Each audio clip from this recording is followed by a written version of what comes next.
Hello bachon, so let's understand the question first. The question says which of the following process occurred during the extraction of copper from chalcopyrite? Okay, so हमें copper की metallurgy देखनी है तो one by one मैं आपको एक एक step यहाँ पर एक्सप्लेन करता हूँ।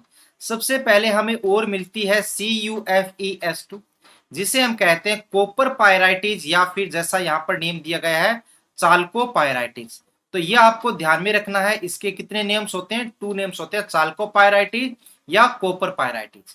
सबसे पहले यहाँ पर क्या किया जाता है? कंसंट्रेशन किया जाता है और जो कंसंट्रेशन की मेथड होती है उसे बोलते हैं क्या?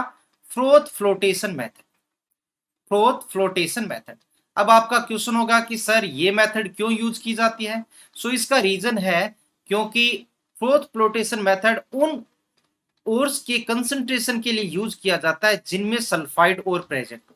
तो इनकी सल्फाइड ओर है तो इसका मतलब फ्रोथ फ्लोटेशन मेथड यूज होगी।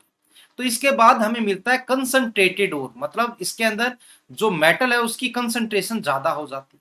फिर उसके बाद होता है ऑक्साइड कन्वर्जन, जो कि यहाँ पर होता है किस प्रोसेस से?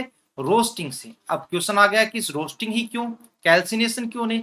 क्योंकि फिर से रोस्टिंग मेथड सल्फाइड ओर के लिए यूज की जाती है और जो कैल्सिनेशन होती है वो जनरली कार्बोनेट, नाइट्रेट या सल्फेट्स के लिए। रोस्टिंग में क्या होता है? ऑक्सीजन की प्रेजेंस में हीट किया जाता है। तो हम देखते हैं रोस्टिंग प्रोसेस में एक्चुअल में होता क्या है, एक एक स्टेप। ओके, सो बात हो रही है रोस्टिंग प्रोसेस की।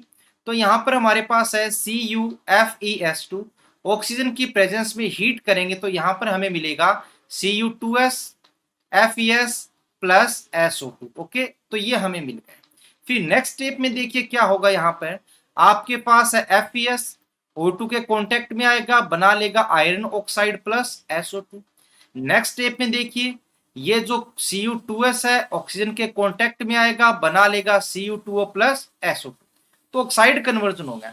अब देखिए पूरा FeS है, FeO में कन्वर्ट नहीं हो पाता, तो कुछ अमाउंट जो बचा हुआ है FeO का, ठीक है, या फिर ऐसे भी बता सकता हूं मैं यहाँ पर कि यहाँ पर जो Cu2O है ये जो कन्वर्ट हुआ है, ये Cu2O रिएक्शन करेगा बचे हुए FeS के साथ और ये कन्वर्जन कर देगा किसमें? FeO plus Cu2s।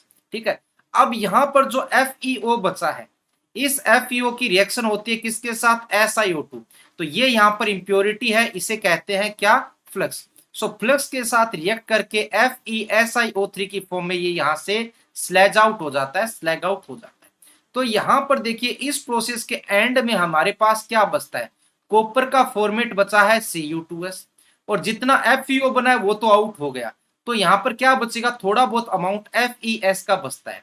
सो इस प्रोसेस के लास्ट में जो हमें मिलता है वो होता है कॉपर मैट। उसका नेम क्या रखते हैं? Copper matte.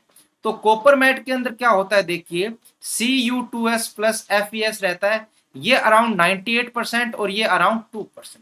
अब इस प्रोसेस के बाद जो नेक्स्ट प्रोसेस होती है उसे बोलते हैं बेसेमराइजेशन। क्या? बेसेमराइजेशन। सो देखिए बेसेमर प्रोसेस के अंदर क्या होता है? बेसेमराइजेशन प्रोसेस के अंदर क्या होता है? एक बड़ा सा कंटेनर होता है जिसके अंदर क्या होता है? SiO2 की सीलिंग्स लगी होती है, मतलब उसकी ईंटें लगी होती है, अंदर की साइड लेयरिंग की होती है SiO2 की। तो यहाँ पर हमारे हमको अभी मिला क्या है?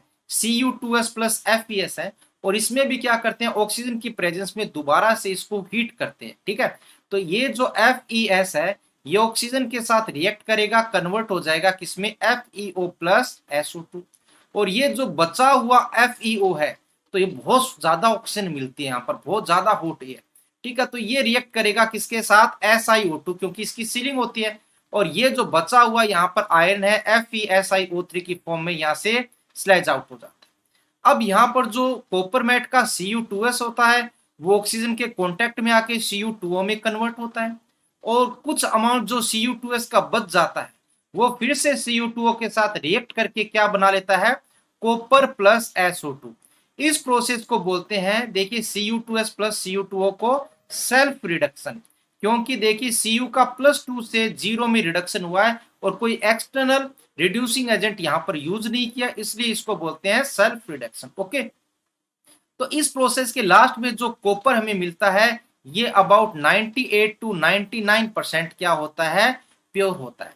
इस प्रोसेस के बाद में रिफाइनिंग प्रोसेस होती है जिसमें पोलिंग प्रोसेस हम यूज कर लेते हैं, इलेक्ट्रोलिटिक रिफाइनिंग यूज करते हैं और लास्ट में हमें बहुत 99.9% प्योर कॉपर मिल जाता है। ओके, सो अब क्वेश्चन के आंसर्स देखते हैं क्या होगा। सबसे पहले froth flotation, then roasting, then bessemerisation. So these are the right answer. So hope you understand the concept well. Best of luck.